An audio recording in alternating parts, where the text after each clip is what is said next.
حافظون، وہ لوگ جو اپنی شرمگاہ کی حفاظت کرتے ہیں۔ حضور غوث پاک رضی اللہ تعالیٰ عنہ فرمایا کرتے تھے، دو چیزیں انسان اپنی سنبھال لینا، ایک پیٹ اور ایک شرمگاہ، تو فرماتے تھے ولایت اس کے بڑی قریب آ جاتی۔ ہم نہ ان لذات میں الجھ جاتے ہیں۔ سیانے سیانے بندے، روٹی کمر سیدھی کرنے کے لیے کھانی چاہیے، زبان کے ذائقے کے لیے نہیں کھانی چاہیے۔ یہ زبان کا ذائقہ لگ جائے یہ کہیں کا نہیں چھوڑتا انسان۔ اپنی شرمگاہ کی جو لوگ حفاظت کر لیتے ہیں، کوئی بڑے سے بڑا گناہ کرنے سے بھی بندہ کافر نہیں ہوتا، بندہ کفر کرنے سے کافر ہوتا ہے۔ گناہ بڑے سے بڑا کرنے والا بھی گناہ گار ہے، کافر نہیں۔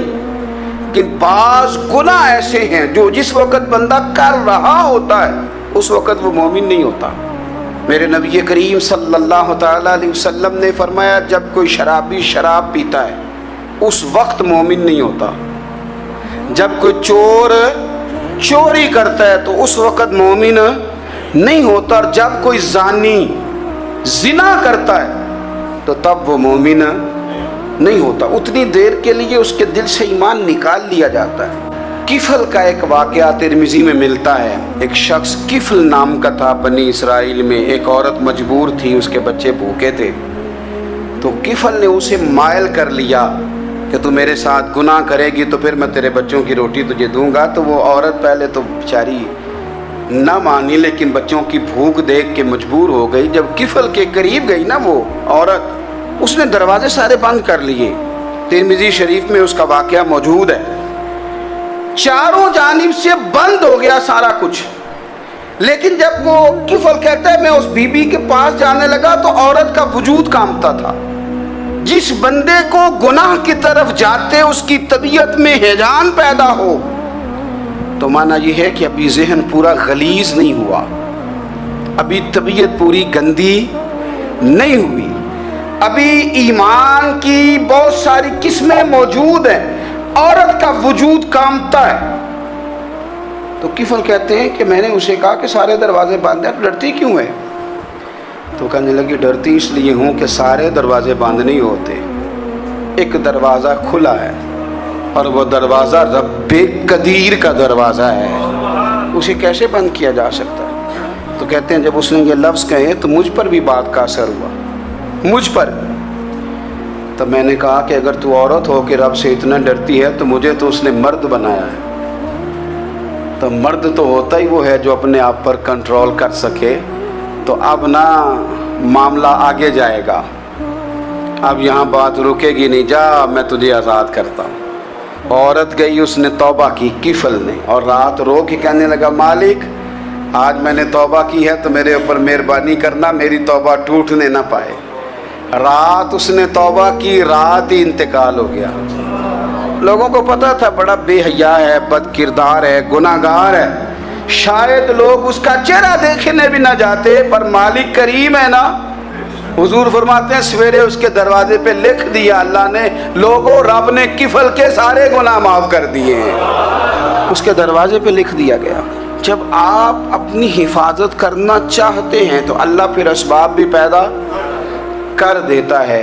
اپنی شرمگاہ کی، اپنی نظر کی آپ خوب حفاظت کریں۔ اور میں آپ کو ایک بات عرض کروں، ایک بندے کے باحیا ہو جانے سے نا، ایک بندے کے ٹھیک ہو جانے سے اس کے دائیں بائیں بے شمار لوگ ٹھیک ہو جاتے ہیں۔ نہ چاہتے ہوئے بھی آپ کی نیکی کا اثر آپ کے دوستوں پہ پڑتا ہے، نہ چاہتے ہوئے۔ اور ایک بندے کے بگڑ جانے سے اس کے دائیں بائیں بہت سارے لوگ بگڑ جاتے ہیں، بہت سارے لوگ بگڑ جاتے ہیں۔ آپ اگر اپنے لب و لہجے پر یہ پابندی لگا سکیں اور اپنے آپ کو اگر آپ سنبھال سکیں تو پھر یاد رکھیے گا بڑی ساری چیزیں بہتر ہو جائیں گی۔ اپنی شرمگاہ کی حفاظت کرنے والے الا علی ازواجہم، مگر یہ کہ اپنی بیویوں پر، او ما ملکت ایمانہم، یا اپنی شرعی باندیوں پر۔ اس زمانے میں جو لونڈی خریدی جاتی تھی اس سے بھی وطی کرنا جائز تھا، اگرچہ اب لونڈیاں موجود نہیں ہیں تو یہ فعل بھی موجود نہیں، سوائے اپنی بیویوں پر یا شرعی باندیوں پر۔